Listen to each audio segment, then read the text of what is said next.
What is going on, everybody? Welcome to another episode of Fair Faithful Podcast. I'm Brandon Frenio. Joined by me is my co-host Christian Dyer, and we do have Dion from Nine Game Podcast in here too. But I don't know where the hell he went. He kind of disappeared on us right now. But anyways, how's everybody doing tonight? How we doing? We got preseason week 2 What up? against the Vikings, and we're gonna preview it tonight. So let's get to it. So this week they had joint practice. Trey Lance looked pretty damn good um, through the week. I think yesterday's last practice was I think he went 13 of 19 with like a touchdown or something. Um, I gotta get the stats up again. What's good, Corey? How you been, man? But I mean, let's get your take, man. I know we're not seeing Trey Lance or I think any of the starting offense or defense this weekend. Um, I mean, what are we looking forward to, man? What are Well, your thoughts? we'll probably watch offensive line. I'm sure they'll still have the guys that are starting, well, we'll see. Yeah, Watch the offensive line. Watch some of the young DBs again. Looking forward to watching that.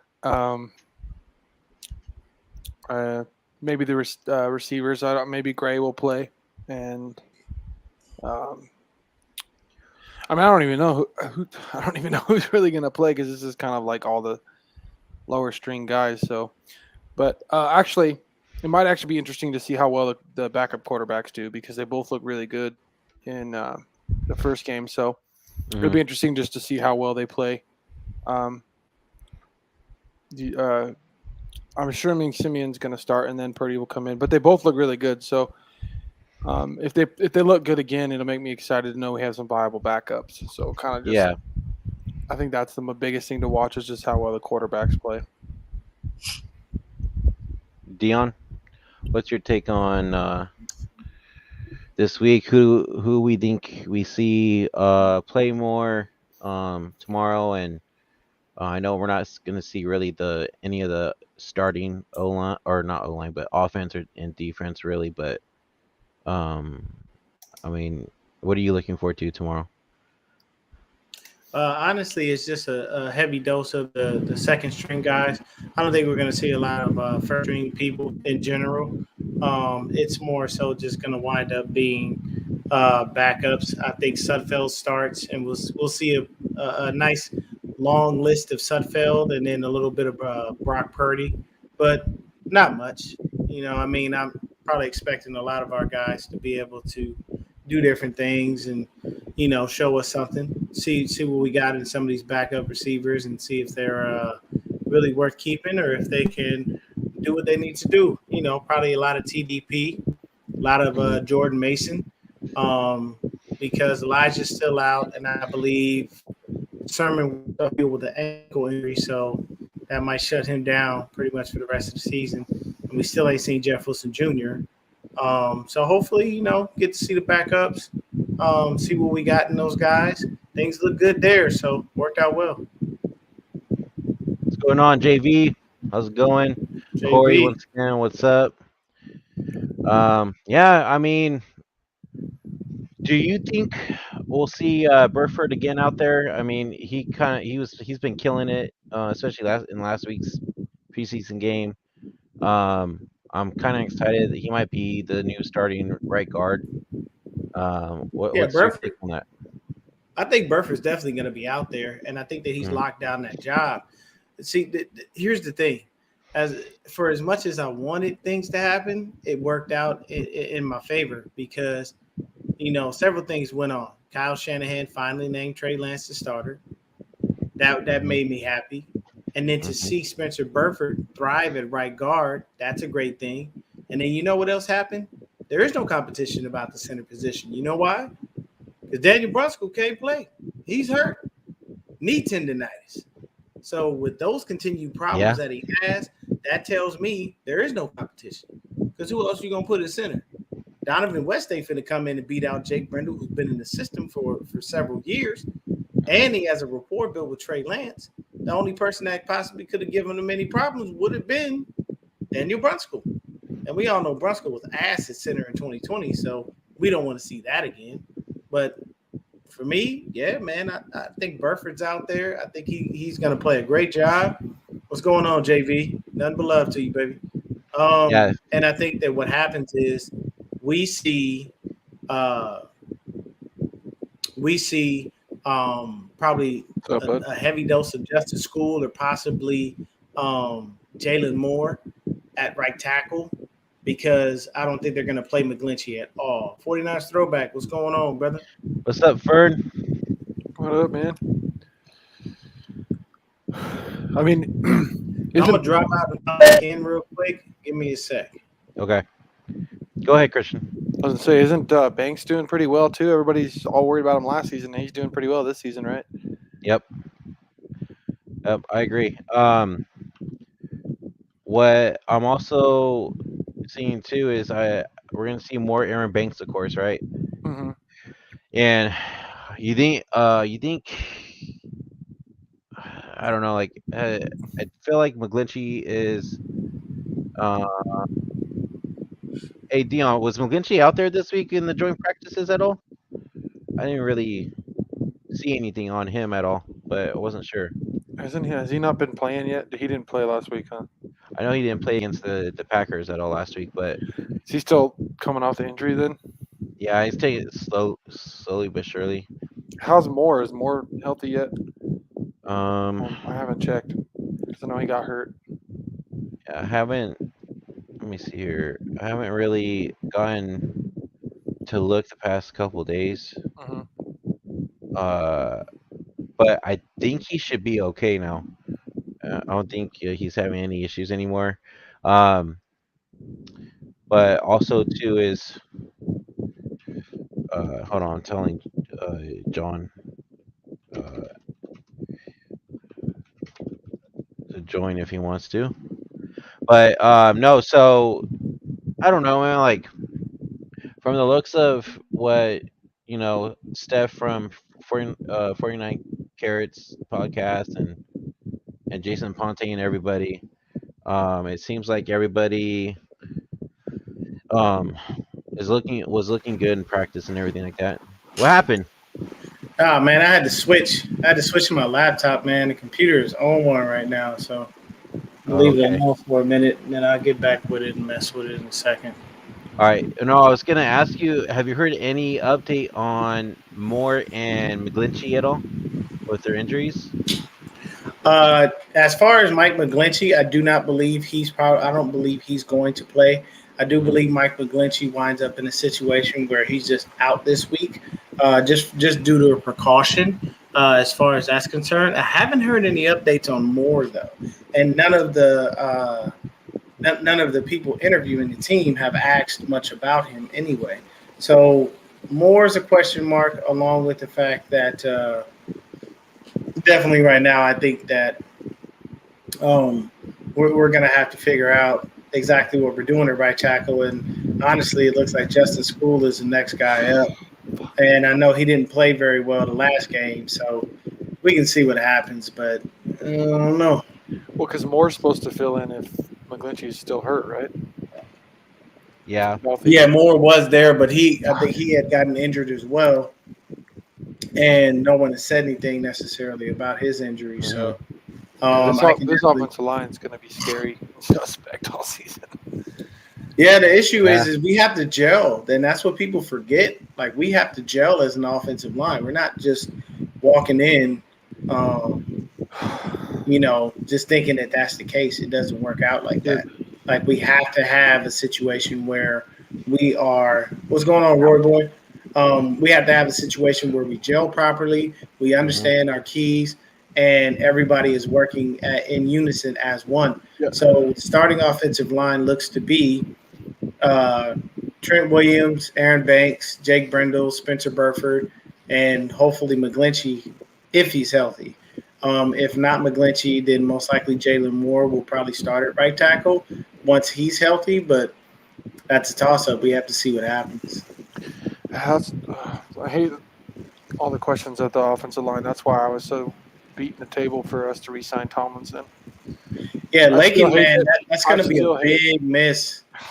because we would have had a shirt up left side of the line. Like that's what I don't get. It's like your left side would have been good to go, and then you just fix the right side. But they didn't want to pay him, and we should have fucking paid him because we could have. Yeah, because I think he went to where, Cincinnati? I think so. Yeah, so I mean, Joe Burrow got an upgraded offensive line completely. Dude, they're gonna the be dude was scary when he wound up, being with the shit offensive line. You put a real line in front of Joe Burrow, you think he's not gonna destroy teams? He's gonna kill. He's gonna kill out there. They went out and signed the best left guard in football. Yeah. So. Yeah. I mean, we had the best left tackle and the best left guard in football last year. I mean, the best guard in football is Quentin Nelson. Yeah, well, Quentin's a right guard, right? He's a right guard. That's why I said left guard, not just guard. Yeah. So I mean, Quentin Nelson is a freaking beast. Yeah, he's a freak of nature. So I do want to touch on something real quick. So I didn't notice that there were stipulations in the Deshaun Watson situation, and it's just real quick because his suspension is 11 games. Is a $5 million fine. On top of that, the Cleveland Browns and the NFL are donating $1 million apiece. So that's $2 million extra to women's rights groups and all that stuff and everything like that.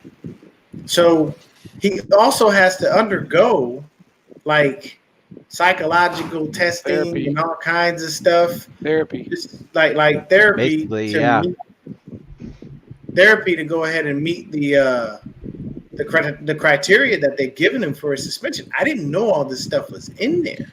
Has to have an approved therapist by the team. There has to be a possible. It's third party. Member of the team has to be in the massage room, possibly too. That's crazy though. But I really thought it was going to be a year. It was going to be, but the NFL didn't want to drag it out. They knew that they were going to fight it until the end, and the fact that they got them to accept 11 games and not fight it, I think that's why. I think the NFL, I'm surprised they didn't fight it anyway, but I think the only reason they didn't is because they didn't want to have to deal with the taking it to the Supreme Court and all the nonsense, and then I think they just were happy to settle because it was going to be a big old thing if they didn't. Yeah, true. Just real quick, I just want to say a happy early birthday to Roy Boy. So happy birthday to you, buddy. And I hope man. Happy birthday to you, man. Continue to keep thriving, young blood. Don't worry about it. Yep. Yeah. It's definitely it's crazy because when you think about it, man, it was a task to get this offensive line where it currently is. And the weird thing is you haven't seen the starting offensive line play together. You know what I mean? That's true. Rick don't play in preseason games because why? Why would you do that? Why would you risk an injury? But the other thing is, man, these practices. That first day, it seemed like the Vikings seemed to be on a upward swing, and the next day, the defensive line just starts to destroy any hope of Kirk Cousins even throwing the ball. I heard, I don't know if it was yesterday or the first day, that the Niners defense got 5 sacks on Kirk Cousins. Yes, basically. They were basically 5 sacks, and both was all over the place. Oh my God, crazy, man! I'm telling you right now. Here's the thing. A lot of people don't like when I say Kirk Cousins is trash. I say Kirk Cousins is trash strictly based on the fact that Kirk Cousins is never going to win the Super Bowl. Kirk Cousins is a good regular season quarterback. He's not even a great regular season quarterback. He's a good regular season. Numbers say otherwise, though. His numbers, but I'm saying, okay, how many? His number says he's one of the best in the league. Let me tell you right now. I'm gonna put a name out here, and do with it what you will. Dan Marino was fantastic. He's one of the top 3 greatest throwers of the football. I fucking can't with Joey, dude. Joey, you knew he was coming with the shit, man. You knew Joey was coming with the shit. Oh man. But I mean, personally, I look at it Joey. like this: there are certain difference between Kirk Cousins and Dan Marino. Dan Marino was in a class of superior QB talent. That's one of the best arm talents. That's like one of the best arm talent drafts. I think it was him, Elway, Montana. There's like a bunch of people in that fucking draft. But here's my thing. It can be, you can have all the stats in the world that says you're a top tier quarterback. But if you don't win in the playoffs when it counts, all of that means nothing. This is why I tell people I believe Kirk Cousins is trash. Because he doesn't win in the playoffs. And you know what I get in return? Oh, well, this defense isn't fantastic. If Kirk Cousins is so fucking good, why won't he go ahead and uplift his team? Tom Brady ain't had the best defenses every fucking year. Yeah. He wins some, he lost some. That man has been to what? 9 Super Bowls? And he's won 7? You don't hear him bitching about a fucking defense. If his defense doesn't do it, he goes out there and makes it happen. He's had some top fucking defenses most of his career, Deon. So he has, but I'm not. Yeah, Bill Belichick coaching that defense too. I don't care what nobody says. To me, Kirk Cousins pads his stats. He looks good, and he gets paid. I'm not gonna knock his hustle. I'm just telling you, you don't win in the playoffs. So that means that you don't get. I don't find you to be a great quarterback. Win in the playoffs, and don't. And my thing is, don't give up excuses. Don't be like, oh, his defense sucks, so he couldn't win. I don't give a fuck. You think Eli Manning? Okay, let me tell you something. Do you think Eli Manning was fantastic? The man has a 500 record overall. But I tell you this, he got 2 Super Bowl rings. He's got that clutch gene. And he beat Tom Brady to get him. He's a clutch, dude. He has some of the most no one can tell me nothing about Eli. I'll tell you the same thing. See, Eli and Peyton were 2 polar opposites. Peyton was the greatest regular season quarterback ever. You knew after his second season, because his first season was ass. He was like 4-11. You knew you were going to the playoffs every fucking year with Peyton Manning. That was a guarantee. You knew it. Yeah, there wasn't no guarantee you was going to win them playoff games, but you for damn sure knew you were going. With Eli, you didn't know if he was going to the goddamn playoffs, but the 2 times he got into that motherfucker, he came out with Super Bowl rings. Yep. Kirk Cousins has been in the playoffs how many times and come up with nothing? I'm sorry. I don't find him to be a great quarterback. Just because numbers and stats say so doesn't mean shit.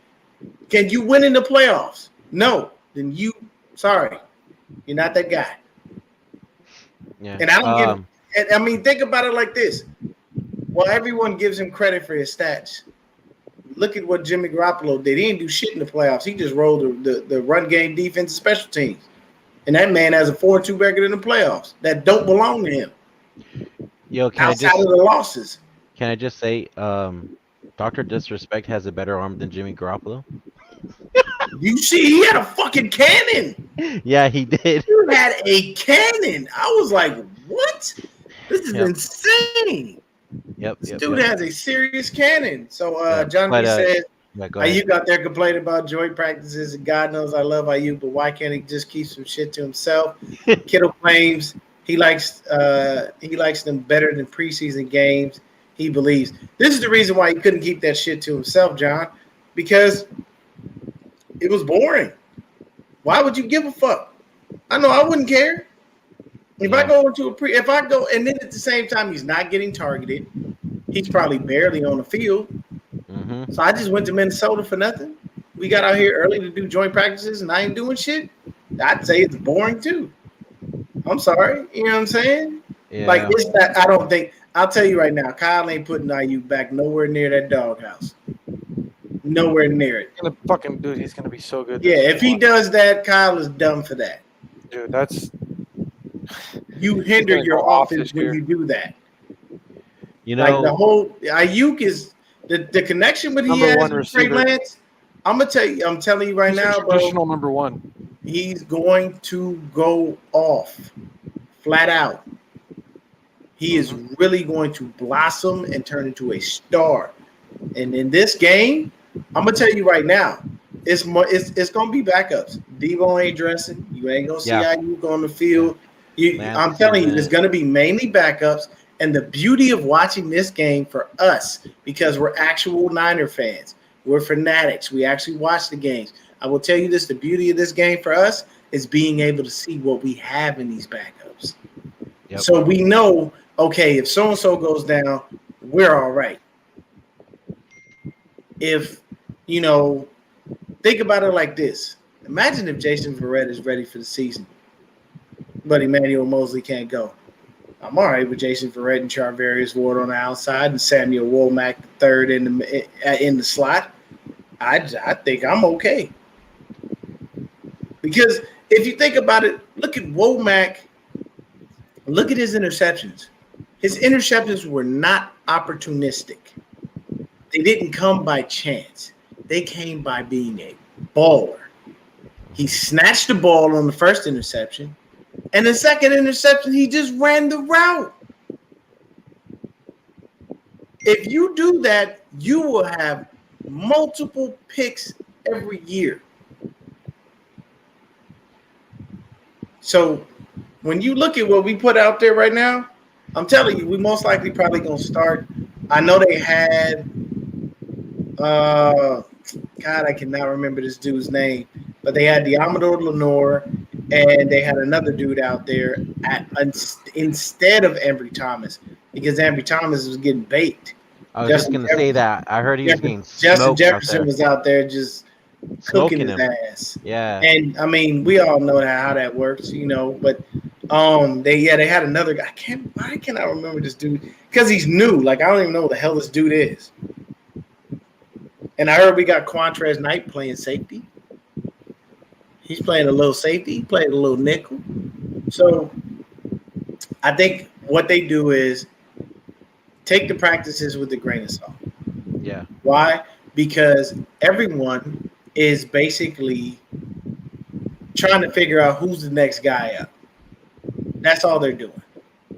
Our preseason games and these practices are all about next man up. Who's it going to be? What can they do? How are they going to look? Should they make the team? Because I thought when we signed Robert Kendichi that was a camp body, and look at him, already cut. That sucks that we lost Josh Hokett. It really does, because I really believed in that kid, man, and I thought he had the skills to be like the next Juice. But now he's in fucking Seattle telling them all our secrets. Yeah, I saw that shit too. That pissed me off, but I mean, it's to be expected. We all did. The NFC West rotates. To be fair, Seattle's a dumpster fire. So. Oh, did you see the way he played yesterday? But still, he's got a full working knowledge of the offense, man. He had a playbook. Yeah, I don't care how much you switch shit up. He had a playbook. So that gives you a leg up on your competition. I'm gonna tell you right now, if me and you are on a team and I get cut, but then I go to Brandon's team and Brandon has to play you, I'm telling Brandon all your fucking secrets. I'm telling him what you run. I'm telling him your calls. I'm doing all of that. If I'm gonna help the fucking team win, yeah, I'm gonna snitch out every fucking thing. Look, when Juice goes in motion that way, the ball's going to Kittle. If Juice goes in motion the other way, it's possibly going to him. Like, there's no reason that you hide shit like that. No, fuck that. Not at all. Well, then I also. Can you do that stuff too? Hmm? Okay, I wasn't sure. No, I was like, wait, yeah, I didn't touch it yet. Hey, I have Mariah in the house. Me and Mariah go back like babies and pacifiers. Old that dog, no liar. Hey man, look, I just want to say something real quick on Mariah. Mariah is probably one of the most humble podcasters out there. Yes, for sure. Like her last episode, man, was really sweet. Like she really truthfully appreciates the people that follow her. She does a giveaway every show. She's giving away, the cards and everything. I appreciate Mariah for everything that she does. I will always continually tune in. I will always hit the like button. if the show was a little long and I didn't get a chance to finish it. What's going on, Brian? We will stay grinding. Nothing but love to you, baby. And Mariah is she's just a very humble person. She's really cool, man, and she does good work. You know, she's got the intros and everything. And people out there, please support her because that is what she's doing now. Like that's what she does. You know, and Mariah, if you need help setting up like a Patreon or something like that because you haven't gotten to be monetized, holler at me. I'll walk you through it. I set my own up when I did it, so it works out well for everyone. Yo, speaking of that, I'm gonna have to ask you about that too because I want to set one up for our channel as well. Yeah, I'll let you know.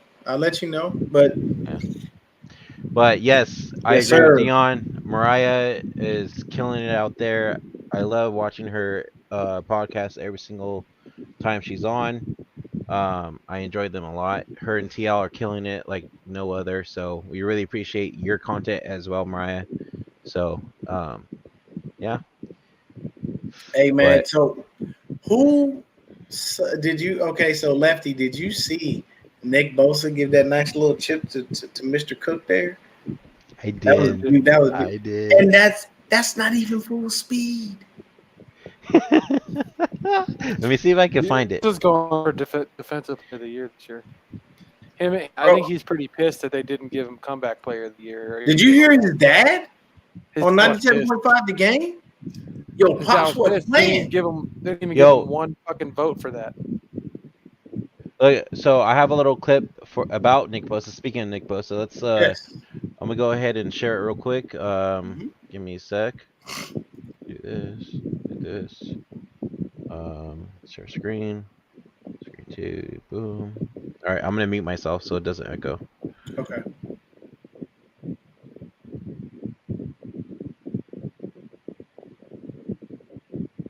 Nick Bosa said he was going to come back even better. I don't know how he did or how he would, but did he? Yes. Wow. Yeah, his rookie year, he got hurt like the first week, and we didn't get to see him all at camp. And he was going into week 1, barely healthy. And his second year, we had COVID camp. It wasn't even a real camp. We didn't see each other the whole off season. And then he tore his ACL in week 2. So he didn't get any camp last year. So he really hasn't had a camp since we've been here or a healthy off season. This season he was healthy in off season. He came to camp ready to go instead of just rehabbing. So he was able to work on some things, and to have him out there and practice through camp. Players always get better when they are healthy in the off season and when they can practice. And this is the first time Nick's been able to do that. So I think that will help him, but if he doesn't do that stuff, I think he's proven he's pretty good also. So it's a good situation we got. He's going to be a fucking monster this year. So what are your thoughts? Dude, my thoughts, player of the year. I feel bad for every offensive line that has to play us, and I feel bad for your quarterback. Mm-hmm. See, here's the way I see it. He's going to be lining up next to Kinlaw most of the time. Kinlaw's healthy and just, dude, he's going to fucking eat. Guys, dude, they're going to try to have to double team him at times, and then it's going to free up Bosa, or Bosa's going to take up the double team, and Kinlaw's going to get a straight shot to the quarterback. I'm going to tell you right now, and then that frees up Armstead too. I know, dude. And then, oh, man, third downs on a passing down is going to suck for defenses, dude. For offensive lines. Our defense is going to be... I'm gonna tell you right now. I feel bad for Fields week 1. Dude, I'm praying for his life. Speaking praying for his life every day because he's gonna die that first game. We're going to literally murder him on the field. You think Joe Burrow got sacked 9 times? Justin Fields could possibly be sacked like 34. And I know that's ridiculous. Every other drop back. Like every other drop back. Oh, dude, speaking of which, did you guys see Justin Fields run for his life yesterday against the Seahawks? Did not. I heard about it. It was bad, dude. The O-line is trash. I feel so bad for him, man. Like, oh my god. And see that here's the real thing that kicks Justin Fields square in the ass. He's with a new regime. They didn't pick him. Yep.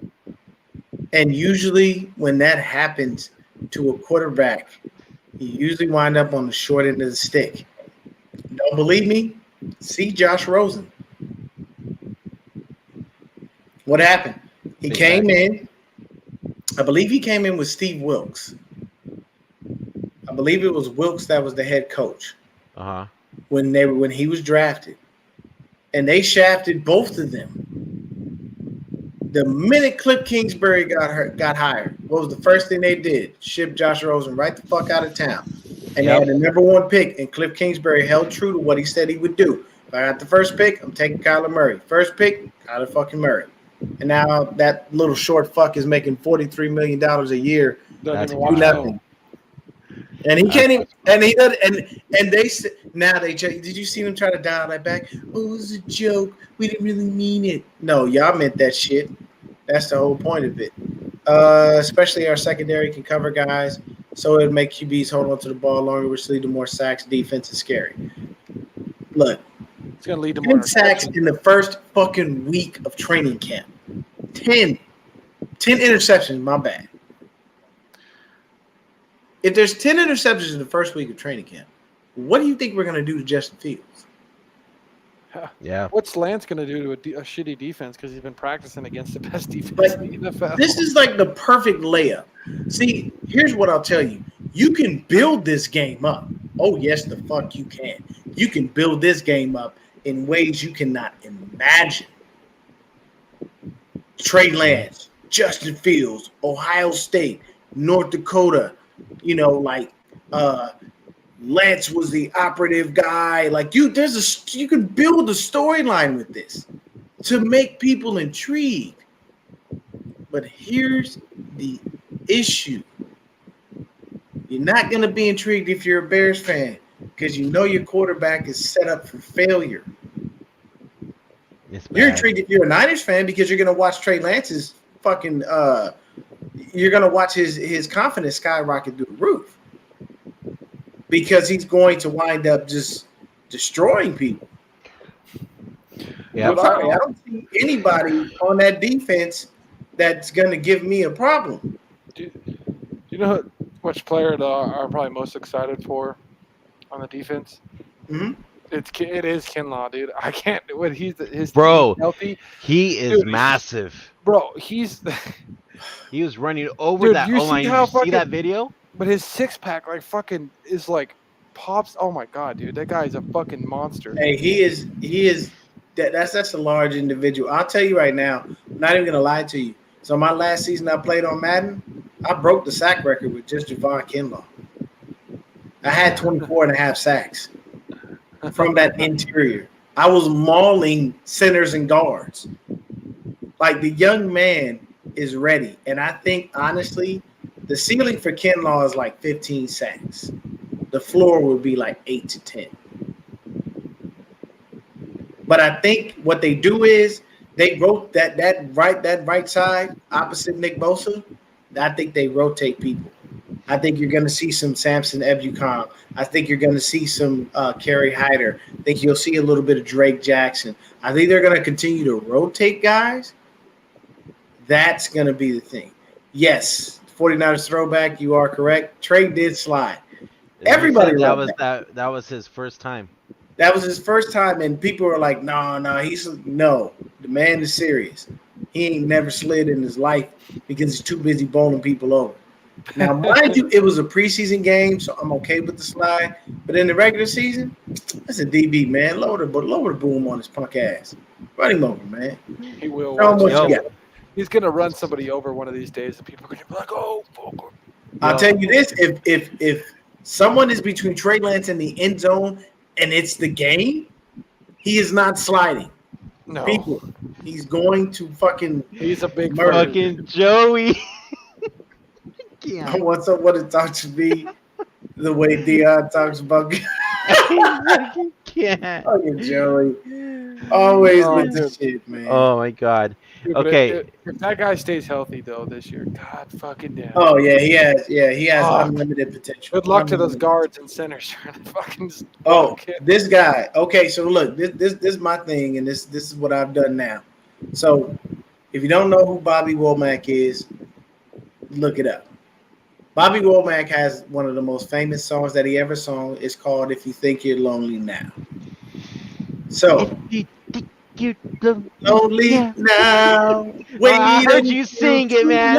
See, I sing that every time he gets an INT, and that makes sense because I tell people, if you think you're lonely now, wait until Womack intercepts you.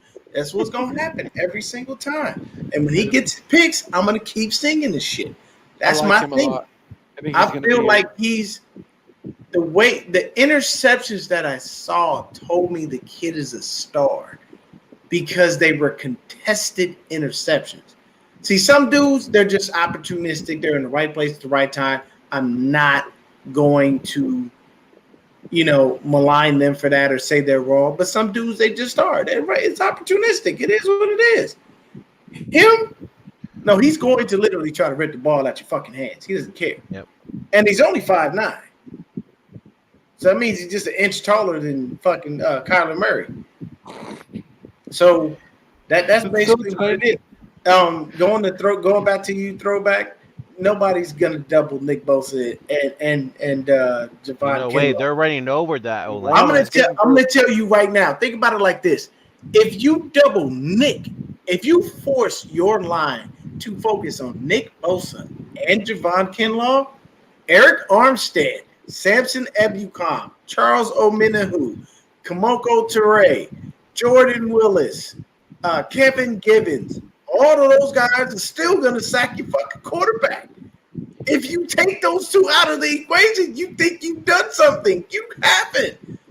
Have you seen Drake Jackson's bend? That is Dwight Freeney-esque. If nobody's in here has ever watched Dwight Freeney, Dwight was the man, dude. Look him up. The man he had the greatest bend and flex you've ever seen in your life. He can be standing straight up, dude, and bend down and put his hand on the ground and get by a guy. Automatic.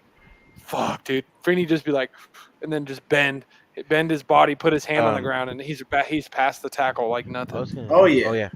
Hey, so just real fast for the people in the chat, Deon and myself both have our YouTube channels going right now live. Mm-hmm. So if somebody can't see the other, it's probably because one's in one and the other's in the other. So just a heads up. But while you're at it, hit that like and subscribe button. You know what I'm saying? right. We want that like and subscribe button. That's what we talk about. Yes. But when it comes to this game versus the Vikings, I think we see a lot of the backups from the 49ers standpoint. I honestly think the Vikings will probably play their starters for a series or two, and that'll be a good barometer for us to be able to measure what we've got. I don't mind seeing backups play because it makes sure that I understand the depth that we have on our squad, because we all know who our starters are. That's a foregone conclusion. Yeah. Honestly, we all know and understand. Regular season just started. I'm over this fucking preseason bullshit, anyways. Hey man, I have to know who's gonna back up the guys if they go down. We've already had several injuries. You know what I'm saying? I think so. We got Jimmy Ward. He's dealing with a hamstring. Elijah Mitchell, hamstring. Charvarius Ward, hamstring. I think Emmanuel Mosley. I think is the same thing. So Mosley's back though. Excuse me. Yeah. Oh, okay. He's back. Yeah, he's on light duty, but he's back. Yeah. So he'll most likely be ready for week 1. I think they keep Charvarius Ward out the whole preseason and just let him heal up and then let him go week 1. I think they do the same thing with Eric Armstead because he had an MCL sprain, not a tear, but a sprain. Mm-hmm. So they'll probably just keep him out until the season starts. Certain guys don't need to practice. They already know the system. I wonder if Verrett will be back week 1 or if it'll be a couple weeks into the season. I think it might be a couple weeks. I think, yeah. I think he tore his ACL week 1, and he's still not going to be. Let me tell you this. Yeah, a year later. I'm going to pull a John Lynch. We're encouraged with this progress. Dude, Nick Bosa came back faster with his torn ACL, and he's way Nick harder on his. Nick Bosa's a fucking cyborg. Yeah, That's but the you reason see, why he came back. That motherfucker's bro. He was in his mama's womb running D-line drill. You see how massive his damn legs are? Oh my god! Yeah. I'm telling you right now. Look, man, I'll take it a step further, and I'm gonna say pause ahead of time. Nick Bosa was in his daddy's ball sack as a sperm, trying to sack the other sperm.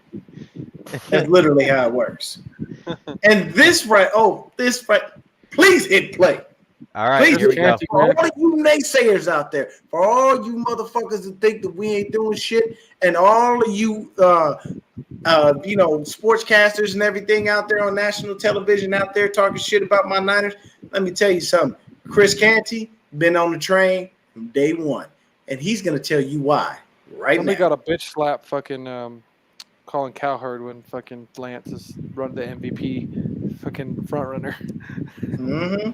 Hit that button that beat us. One bold prediction. If you haven't heard me say it before, I'm going to say it again for the people in the back. The 49ers are going to the Super Bowl. They will represent the NFC in the Super Bowl. I believe in Trey Lance. More importantly, I believe in Kyle Shanahan getting the most out of the players on this team. They have a really good offensive line, a top 5 run game, a top 5 skill position core, and a top 5 defense. All of the pieces are in place for the 49ers not only to win their division, but actually do damage once they get into the postseason.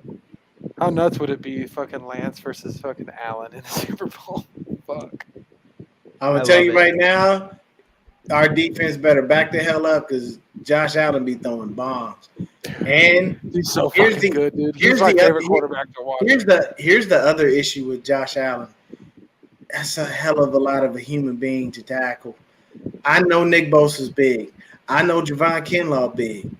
But that's how Lance is built, too. If you ever seen Josh Allen run, he can give a fuck how big you are. He'll lower that shoulder and try to run your ass over. He's the definition of a corn-fed motherfucker, dude. He's the reason that they don't have a run game because he is the run game. He's a farm dude. He's a farm boy, dude. He's built like a farm boy. Oh yeah, big and strong as fuck. Probably shake your hand and break the motherfucker. Built like a brick. Yep. Did you get that one? Okay, let's see. He says the real question, T-Jack 478, what's going on? He says the real question is how many offensive linemen and running back will they keep on the final 53 since there are a few players nicked up? So to answer that question, okay, yeah, go ahead, Lefty. You answer, and then we'll go. I'll do the running backs. It'll be obviously Mitchell, Sermon, and then it's going to be the rookie TDP. Yeah, they're only going to keep 3. So the offensive linemen, I will tell you right now, they're probably going to keep 8 to 9, roughly. Daniel Brunskill, I honestly believe he makes the team, but he is our gadget guy because Brunskill can play anywhere across the line. It doesn't matter what you ask him to play. He could just go play right tackle. He can do whatever we need him to do. So if Mcglinchey isn't ready and they're not sold on Jalen Moore, they will put Daniel Brunskill at right tackle. I'd rather that than anything because he's actually. And I'm okay with that because Daniel Brunskill is a way better pass protector than Mike Mcglinchey ever is. And it's nothing. And people, when we say certain things about Mike Mcglinchey, it's not that we don't like him. It's that we understand what he is. He's a run. We've seen it for years. He is a fantastic run blocker. God, don't run the ball with Mike Mcglinchey because he's gonna run you over. He will maul you. He's not a great pass protector. He's improved, but he's just not where we would like him to be. His feet are too slow. But B-Dubs, you got something queued up there, buddy. He honestly could move. Oh, yeah. He could do a move to I'm trying to find another. And probably be good at it. I feel like if Mcglinchey, especially because he's lost all that weight, he could probably move the tight end and do like the opposite thing that Staley did, move the tight end, and he'd probably be good at it. Yeah, there's a bit of a possibility, but the thing is I like Joe Staley I like Mike Mcglinchey as a tackle. I don't think that man has no business trying to catch the ball. I don't think he has any aspirations of doing so. Now, Joe Staley was an athlete. Yeah, that's true. Full on athlete, man. So he's one of the best left tackles of all time. He was one of the best left tackles of all, man. And I saw how many left tackles could you see run and pull the way he could? I've never seen anything like it. Yeah, no, that athleticism is insane. I saw a picture of Alex Boone and someone else. Boone has lost a ton of weight. Oh, really? Oh, that's what I heard. Was it Whitner? Yes. Yeah, it was Boone and Dante Whitner. Yeah, there was a picture of them out there, man. Boone's lost all that football weight. Did he retire, Boone? Right? Yeah, he retired. Yeah, he's not playing football no more, man. He's done. But yeah, I've seen him, and he looks good. He looks good. He slimmed down like Joe. Because you see how Joe slimmed down. He said he had to eat like a motherfucker just to keep that weight on to play left tackle, because before he wasn't that big. I wonder if because Mike, he's lost a lot of weight and put on a lot of muscle, so I wonder if that's going to help him with his pass blocking, because he could probably move quicker. We hope, man. We hope that Mike Mcglinchey's pass blocking gets better, but I mean, that's a toss-up. We don't really know. For me, I honestly just want to see the backup receivers. I know already the first five. I think we cut Taysir Mack. Yeah. No. We cut Keyshawn Johnson. I was surprised because he did pretty well last week. Greatly. Yeah. He went over the freaking defender's head and got that. He mossed that dude. He literally mossed him. And that's confusing to me. Now, going back to the running backs, here's our problem.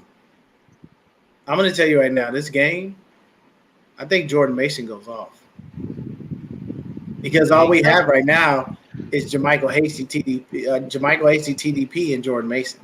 Jeff Wilson is probably not going to play. You think we're going to keep four? I think, honestly, if you try to stash Jordan Mason on that practice squad, he's not clearing waivers. Is he undrafted free agent? Yes. Was that okay? But he's not clearing waivers. Somebody's going to pick him up. Well, then, I mean, I could see keeping 4 because of the injury problem. Mm-hmm. 3 would make more sense, but I could see Kyle going 4 because he's also if he's gonna rotate regardless and then go with the hot hand. Each game it could be different. We don't have a legitimate starting running back. Let's be honest. No, one of these guys could get hot in one game, and then Kyle's gonna ride with them until they're not. I mean, you got Elijah Mitchell. Elijah Mitchell was a legit starting running back. His health was not last year, but you got to think about it. He only played 11 games and still almost had 1,000 yards. Yeah, Kyle's going to try to keep him healthy, so he's not going to overdo it. He's going to rotate him. Yeah, Kyle's always been a running back by committee type of person ever since we've seen him do anything. He had Devontae Freeman and he had Tevin Coleman.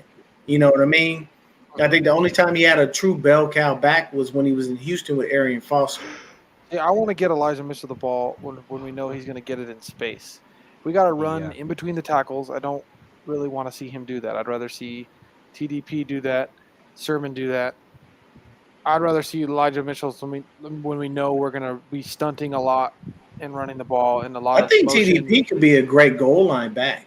Yeah. Oh, yeah. I think he'd be really good at that because he likes to be. He has really good vision, so his vision is going to come in handy at the goal line. And I'd rather, because like I said, I'd rather not use Mitchell at the goal line unless it's going to be like a sweep or something. He's going to get the corner because he's so fast. But the more we can not have Mitchell running up the middle and in between the tackles where he could get hurt, the better. I think obviously we'll give it to him sometimes, and one of those times I think is when he's going to break one because he has that freaking breakaway speed. Mm-hmm. But the more we can get him the ball in space, the better I feel about his health. And then hopefully we can use the other backs we have to kind of be the bell cows inside in between the tackles. So that's what I'm hoping because I'm hoping we can keep Mitchell healthy because we're going to need him in the playoffs. Hey, here's my Here's my thing. So Pro Football Talk tweeted out earlier today that Lance absolutely finding a rhythm with his receivers. Hell And mind you, too, this Lance to Danny Gray connection, that's gonna be scary. I'm telling you. dude. Soon as because Lance, as soon as he sees like Danny Gray's gonna burn past the safety or the He's corner, going for it. he's just like, okay. He's not even gonna Dude, fucking think about it. He's just gonna be like, "Ooh, I gotta air this ball out." Okay. He burned freaking Patrick Peterson. Oh yeah, he murdered him. Well, you gotta Yeah. think about it, man. Patrick Peterson ain't the Patrick Peterson that was in Arizona. No, He's not that he's same old dude. now. He's old. now. He's a little slower. You know what I'm saying? He lost a little bit of a step. So yeah, you're gonna have that kind of an issue. I think honestly, the game tomorrow is going to be a great game for us to watch. I think it's going to be super duper fun. It's going to be very intriguing to be able to take notes and see who should be the backups, who will be doing certain things. And honestly, it's going to give me a good idea of who's going to try to play opposite Nick Bosa because we got to see who those guys are. I mean, Teray, I like what he did the last game because he was everywhere. He seemed to be all over the field, like wherever the ball was, he was whenever he was in. So I like what he does. I'm excited to see Walmart. Oh man, I'm telling you, I smell an interception coming. I smell another interception coming for Samuel Womack. Hell yeah, he's let's not go. playing, man. That little dude is out there to be the guy.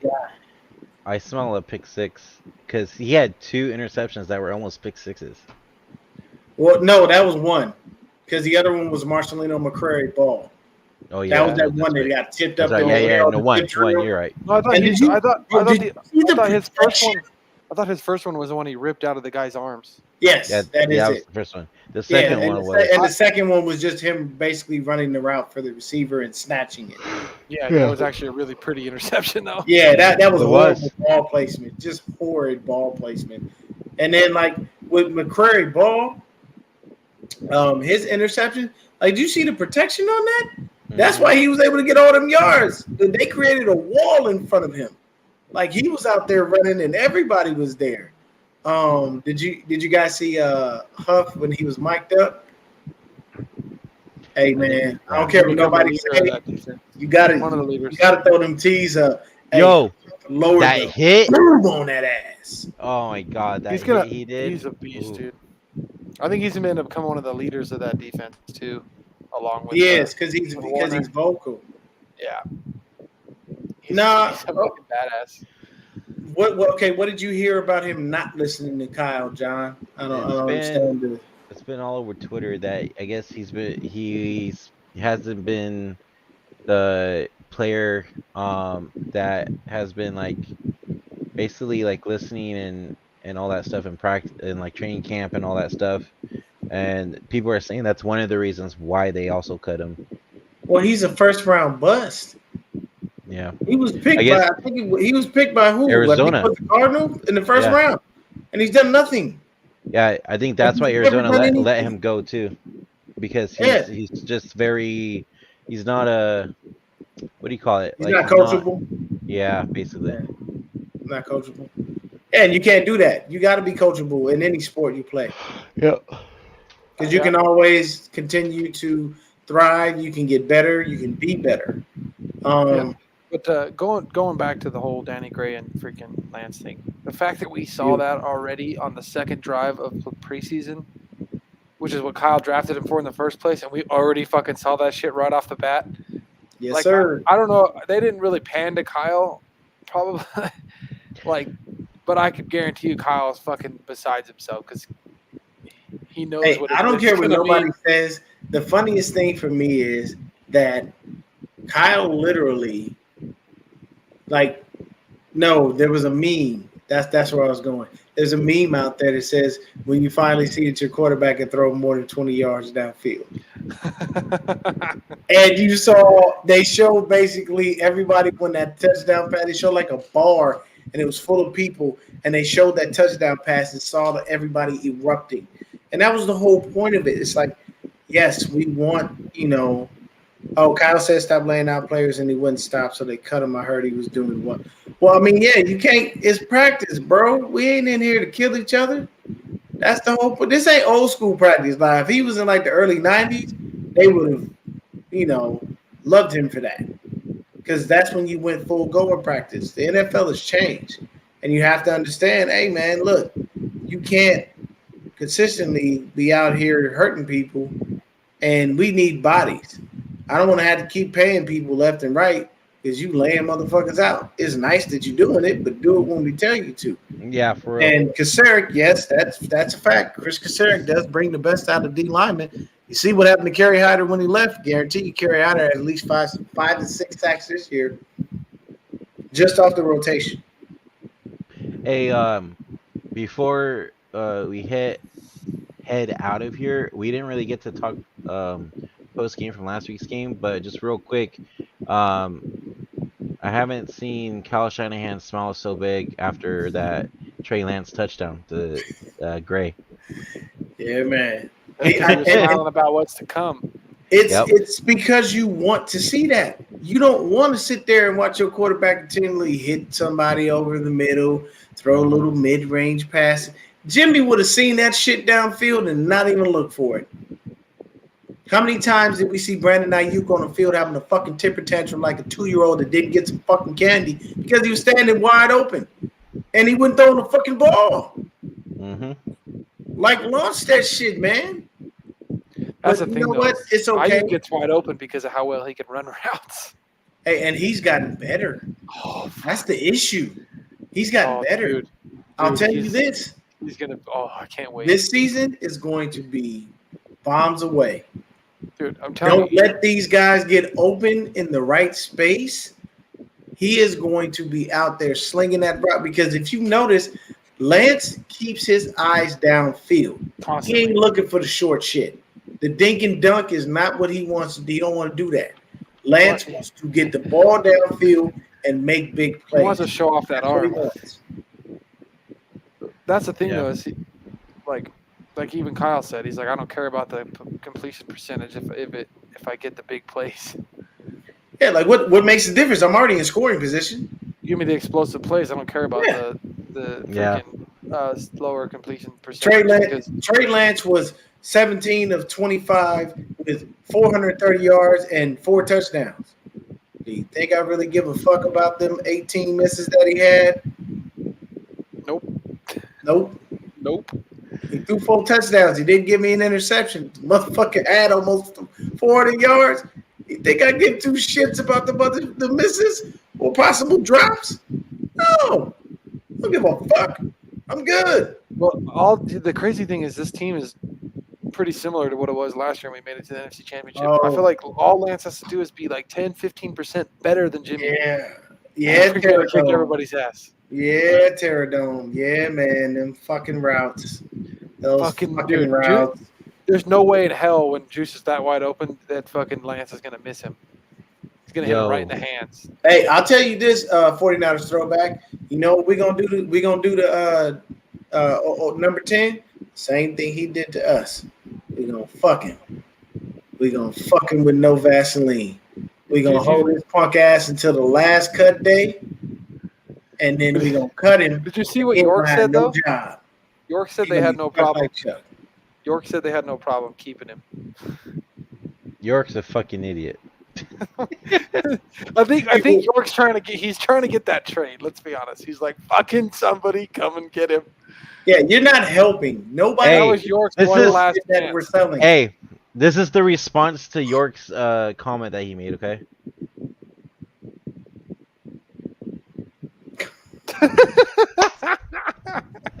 Legend gift. Which pick was that? Was that when we took Drake Jackson? Yes. Because who did we want?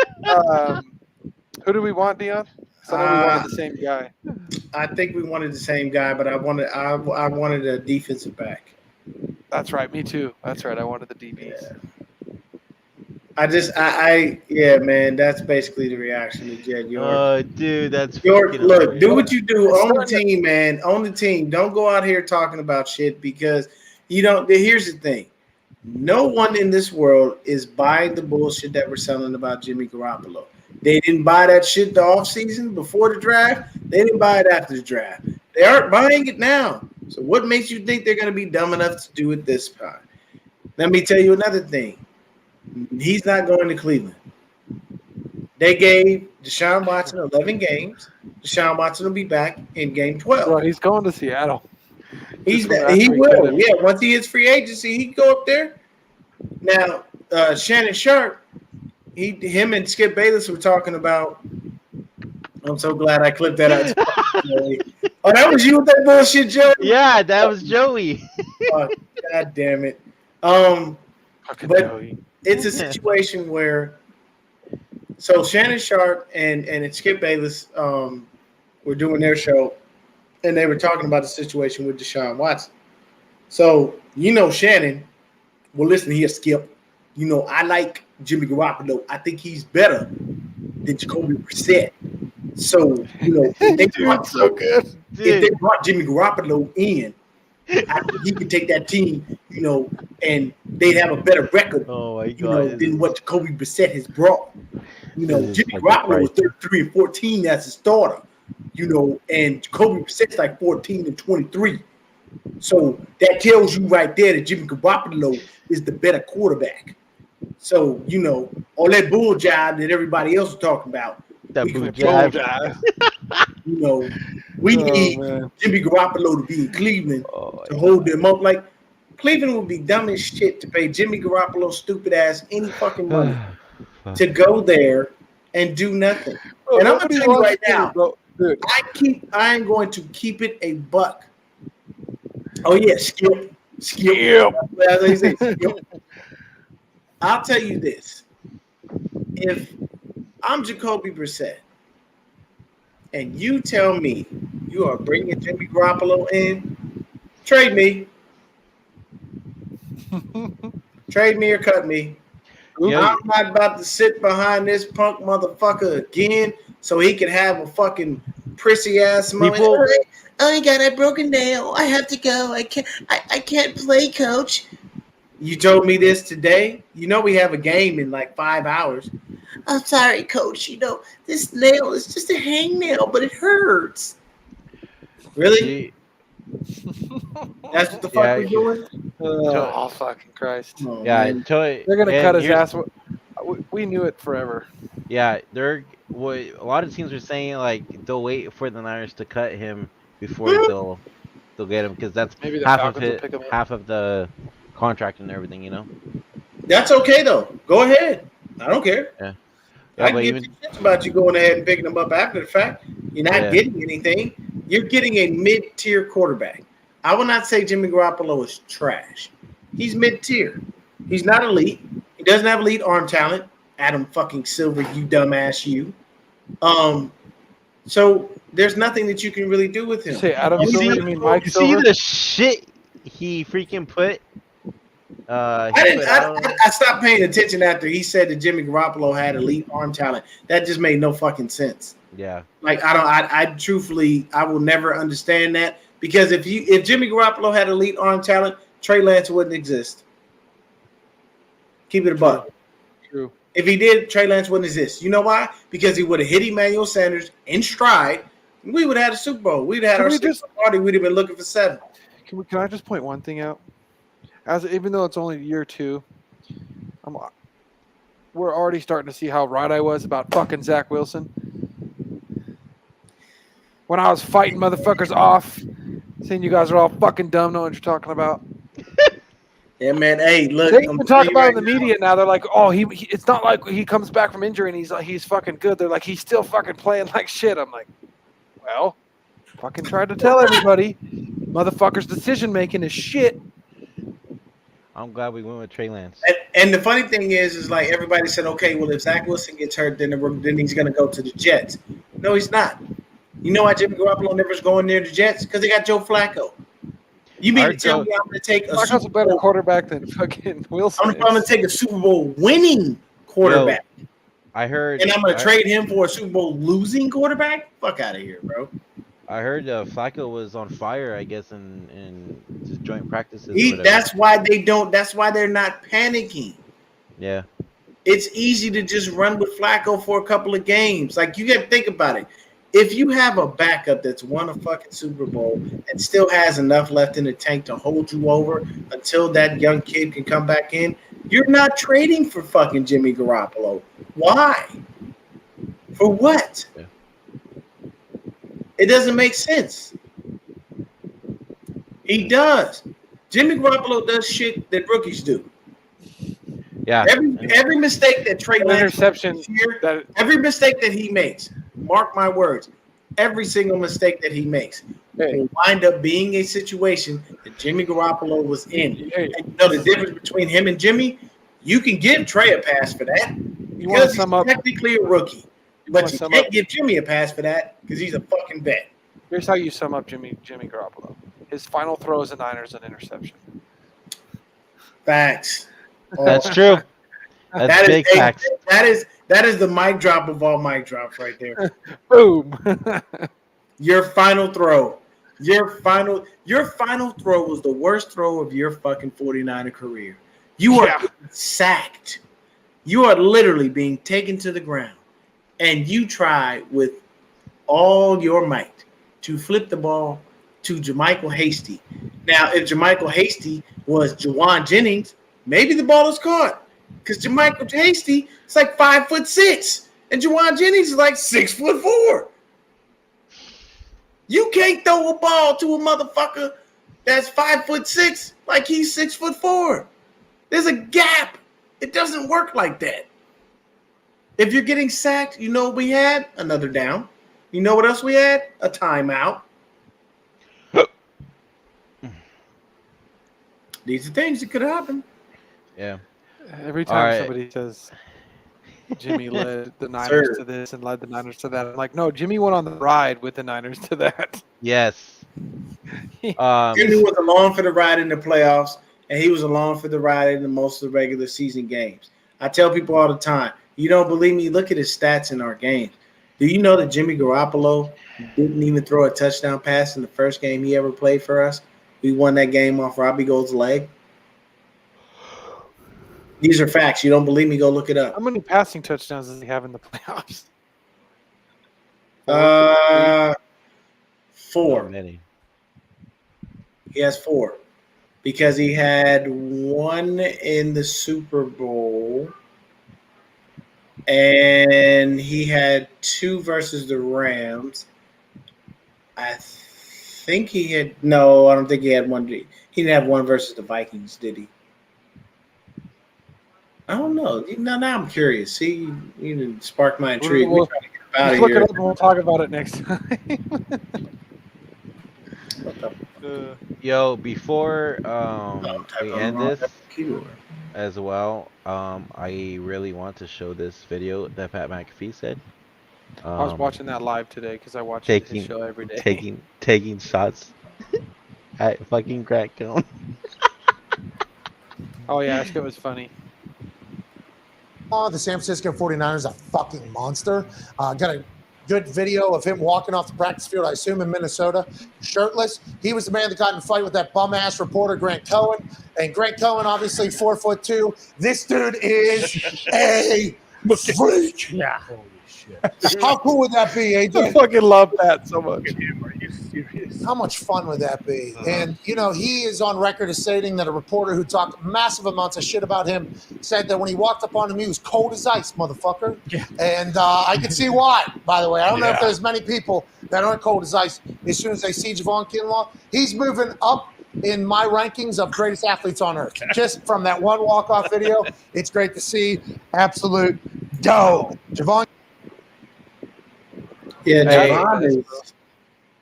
Did you see him? Dude, how do you make Samson Ebukam look small?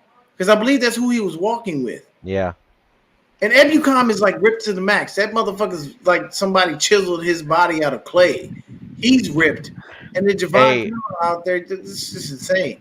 Yo, and then also too is shout out to Steph because that was actually her video that she shared and made it onto the Pat McAfee show. Dude. Oh, so Jimmy Garoppolo. Go ahead. Jimmy Garoppolo in the playoffs. He is 80 for 132 with a 60% completion percentage, 962 yards, 137 yards per game, 4 TDs, 6 interceptions, and a QBR rating of 74.1. He took terrible. 8 sacks. It's pretty pathetic. Yep. And so you have 4 touchdowns total, and you played in 6 playoff games? That's rough. Yeah, that's including the Super Bowl, too. That's including the Super Bowl. Yep. Yeah, like that's just, it's horrible. And yeah, Terradome said it best right there. Go ahead. You know, and you got to do this in the Marlon Wayans white chick's voice. Abysmal.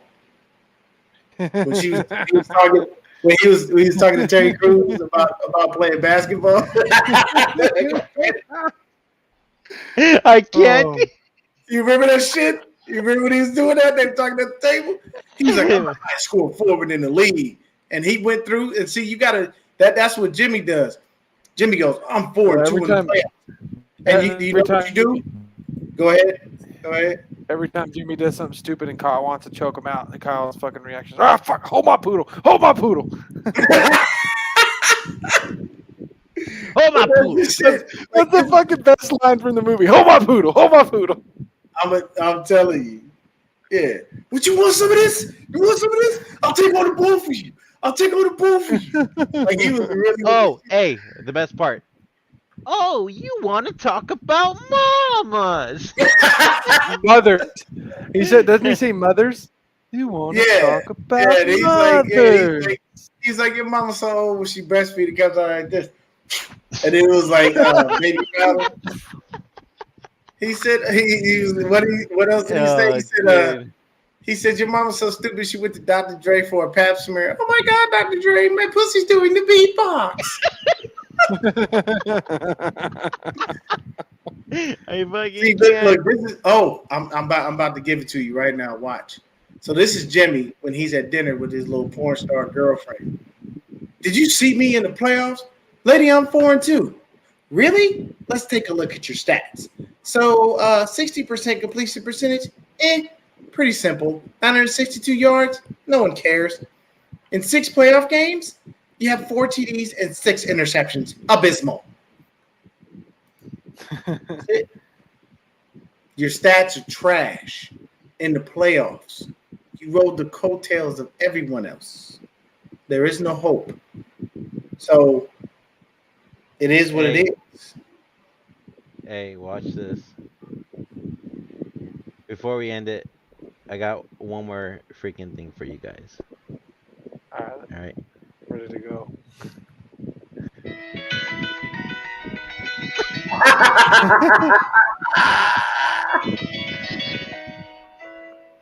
Making my way downtown. I can't. When Terry rolls down the window, and he's like, and I need you. And I want. And now I wonder. Oh no! The best part in that movie, the best part in that movie was when they was all riding in the car. Oh, yes. This is my shit. Yep. Nobody's around, so I'm like, what? How y'all gonna write that into the movie now? Come on now, people. Lost you guys for a second. Oh shit! Hey, all right. Take it away, Brendan. Well, that's our cue. Before we get out of here, I just want to say thank you for joining us and watching our show. We will for sure. What happened? Fucking Joey. This is for sure getting shit. Joey gonna turn me into a meme. Bro, you're gift major for sure. Is to find some clips. Dude, he's probably get me. He's probably gonna get me with my tongue out and shit. Bro, I'm gonna be stuck like Chuck, man. People gonna be looking like, yo, this motherfucker's crazy. Hey, so Dude, but the one where Deon's like, that's still the best. all right. So before we head out, if you guys haven't yet already, go hit that like, subscribe button on our page for Faithful Podcast and on Dion's page, Niner Gang Podcast. We will both be going live pre-game, post game on both channels. So keep a lookout on that. Hit that like, subscribe button once again. Go over to our Facebook page, Forever Faithful Podcast, like you see on the bottom of our screen. Instagram, Forever Faithful Podcast, spelled all the way out. We also have Twitter, FFPod49, and we also have TikTok. We're still trying to grow on TikTok as well. TikTok / Forever Faithful Podcast. So once again, thank you guys for tuning in. Deon, tell them where they can find you as well. Y'all see the name right there, Niner Gang Podcast. You can catch me on YouTube mainly. Catch me on Twitter. You can catch me on, Spotify, Apple, all the places that you get your stuff. Just type in Niner Gang Podcast, and I'm there. I am uploading all of my content through an extended website that will allow me to be able to post it there. So I hope that continues to help us to grow. I'm always here, man. I'm always be funny. I'm always be faithful, and I'm find ways to shit on Jimmy Garoppolo any chance I get because I don't really care for him. And Joey will always find clips of me doing crazy shit so he can laugh.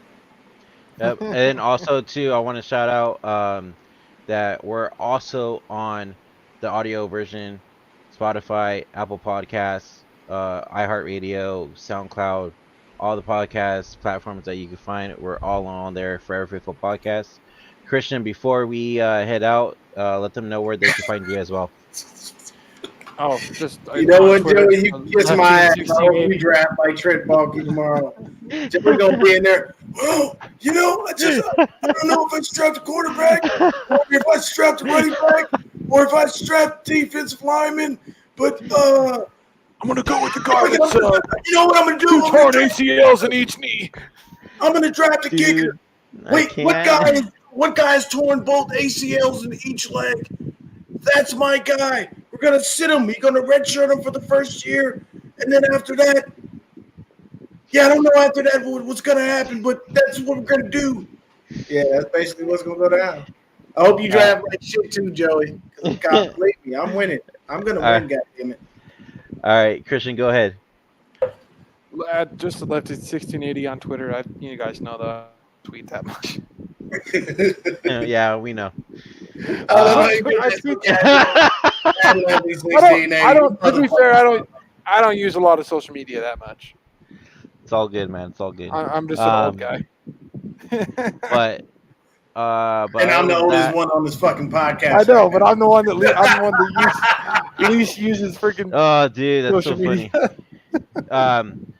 Other than that, we'll be back for the post game after tomorrow's game. Hopefully, we'll have some guests on the show tomorrow night. So we'll see. But other than that, guys, till next time, go Niners. Go Niners.